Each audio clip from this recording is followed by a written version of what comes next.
কাশ্মীরের কোনো এক গলিতে ধরুন ভোরের আলো এখনো ফোটেনি, ঠিক সেই সময় একটা অদ্ভুত সুন্দর গন্ধ বাতাসে ভেসে বেড়ায়। এটা শুধু কোনো খাবারের গন্ধ না, এর সাথে মিশে আছে ঐতিহ্য, সংস্কৃতি আর হাজারো গল্প। চলুন আজ সেই অসাধারণ কাহিনীর গভীরে যাওয়া যাক। ঠিক এই গন্ধটাই কিন্তু কাশ্মীরে একটা নতুন দিনের জানান দেয়। এটা শুধু একটা রুটির গন্ধ নয়, ভাবুন তো, এটা যেন কাশ্মীরের জীবনের স্পন্দন, যা সকালের প্রথম চায়ের সাথে মিলেমিশে একাকার হয়ে যায়। তো চলুন প্রথমেই সেই মুহূর্তটাতে ফিরে যাই, সেই কাশ্মীরি ভোরের সুবাস, সেই জাগরণের সময়ে। ব্যাপারটা কি হয়? সূর্য ওঠার ঠিক আগে, যখন ফজরের আজানের সুরটা পুরো উপত্যকায় ছড়িয়ে পড়ে, ঠিক তখনই আরেকটা প্রথা শুরু হয়। তন্দুরের আগুন জ্বলে ওঠে। একদিকে প্রার্থনার ডাক, আর অন্যদিকে তন্দুরের এই গনগনে আঁচ, দুটো মিলেই যেন উপত্যকা আত্মাকে জাগিয়ে তোলে।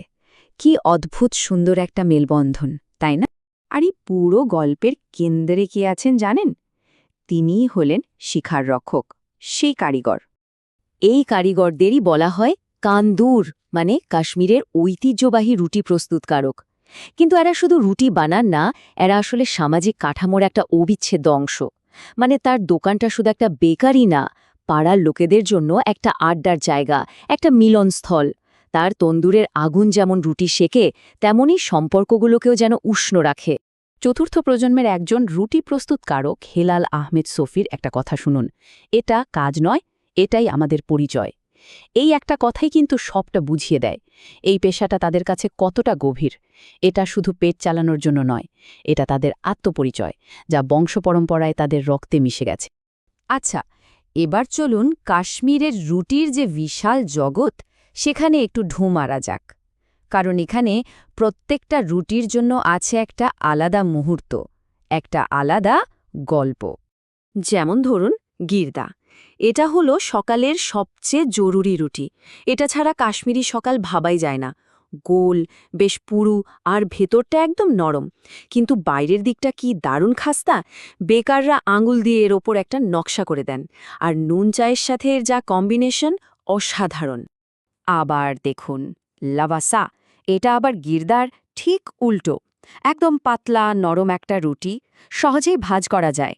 তাই রাস্তার ধারের বিভিন্ন খাবার, যেমন ধরুন মশালা চোট বা কাবাব, এগুলোর সাথে র‍্যাপ হিসাবে দারুণ চলে। আর বাকের খানি, ওহো, এটাকে ঠিক রুটি বললে ভুল হবে। এটা আসলে একটা ফ্লেকি পেস্ট্রির মতো, যার পড়তে পড়তে থাকে মাখন আর ঘি। এটা কোনো তাড়াহুড়োর খাবার নয়, কিন্তু এটা হলো আয়েশ করে আড্ডা দিতে দিতে বা কোনো বিয়ে বাড়িতে কাহওয়া বা নুন চায়ের সাথে উপভোগ করার মতো একটা রাজকীয় অভিজ্ঞতা। তাহলে ব্যাপারটা কি দাঁড়ালো? প্রত্যেকটা রুটির একটা নিজস্ব চরিত্র আছে, নিজস্ব সময় আছে। গিরদা যেমন প্রতিদিনের সকালের সঙ্গী, বাকের খানি বা কুলচা এগুলো আবার উৎসবের আমেজ নিয়ে আসে। আর তেলভোর, ওটা যেন ঠিক বিকেলের চায়ের আড্ডার জন্য বানানো। মানে প্রত্যেকটার স্বাদ আলাদা, উপলক্ষও একদম ভিন্ন।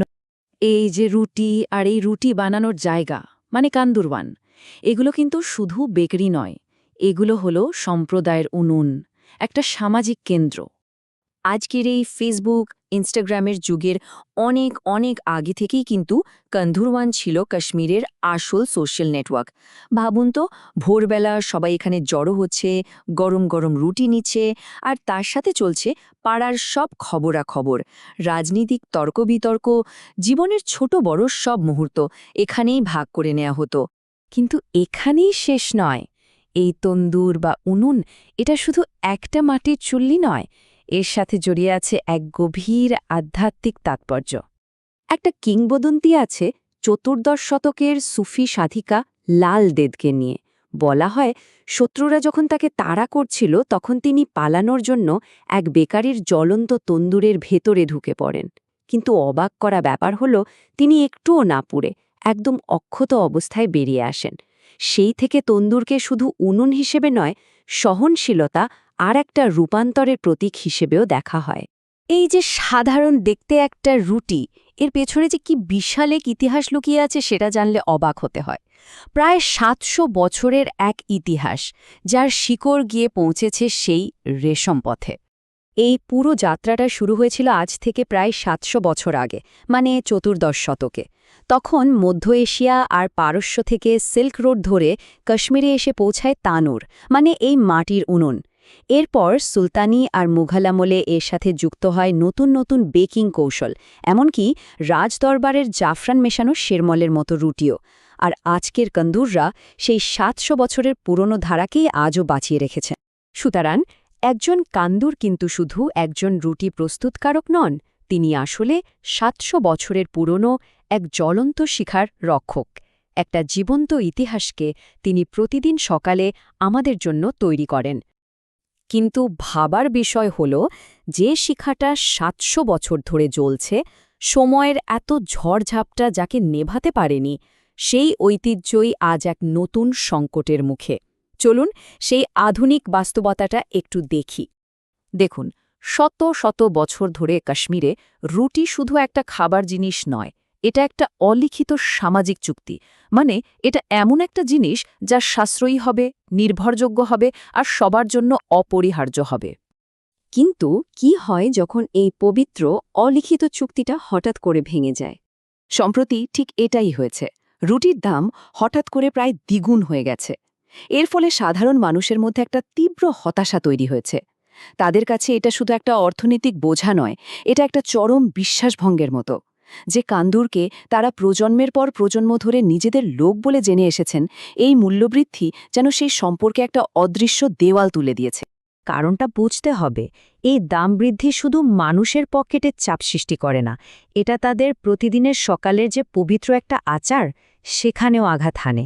যে রুটিটা এতদিন প্রতিবেশীদের এক সূত্রে বাঁধত, সেটাই যখন নাগালের বাইরে চলে যায়, তখন শুধু একটা ঐতিহ্যই নয়, একটা গোটা সম্প্রদায়ের সামাজিক বাঁধনও কিন্তু সংকটের মুখে পড়ে।